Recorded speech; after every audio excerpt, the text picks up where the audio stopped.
안녕하십니까? 인천 복지뉴스의 한금주입니다. 정부의 지자체 복지 축소 방침으로 취약계층의 지역복지 서비스가 대폭 줄어들 것이라는 우려의 목소리가 커지고 있습니다.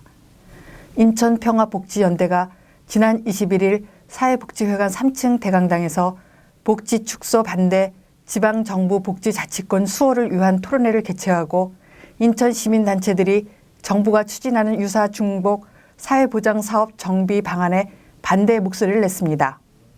신기철 인천사회복지종사자 권익위원회 위원장은 이날 토론회에서 정부가 꼽은 정비 대상 사업은 지자체가 국비 보조 없이 자체적으로 시행하는 사업이라며 지역 주민의 동의도 구하지 않은 채 정부가 유사 중복을 판단해 정비를 요구하는 것은 정당하지 않다고 주장했습니다.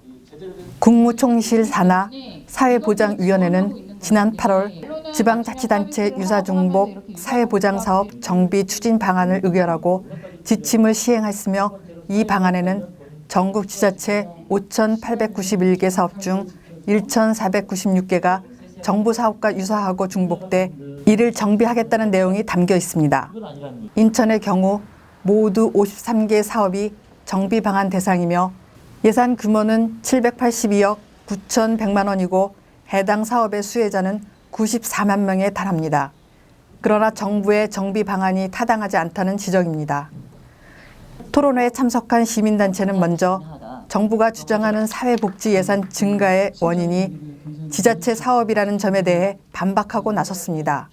단체는 예산 증가의 원인은 지자체 사업이 아닌 중앙정부의 국고보조 사업이라고 주장한 것입니다. 또 중복사업 예산을 조정하는 것이 복지 사각지대까지 포괄한 맞춤형 복지인가에 대한 지적이 있었습니다. 이어 지자체에서 하는 사업은 복지 사각지대를 보완하는 역할이기 때문에 지자체의 사업은 그대로 유지되어야 한다는 것에 복지단체의 의견이 모아졌습니다.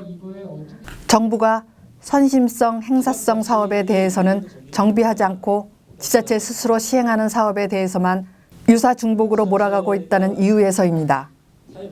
최은영 인천노인복지관협회 회장은 복지 사각지대 노인, 저소득층 노인을 위해 월 1만 원 미만의 건강보험료를 지원했는데 유사 중복 사업이라는 이유로 중단하는 것은 맞지 않다며 저소득층을 위한 사업에 대해서는 더 면밀히 검토할 필요가 있다고 주장했습니다.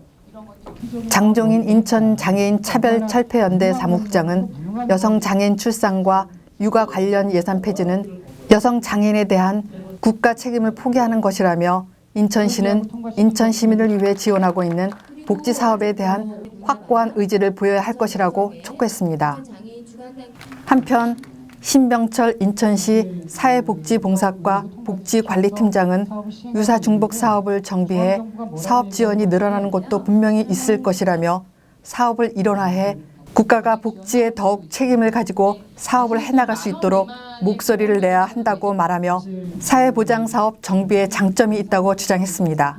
이상 IBN의 한금주였습니다.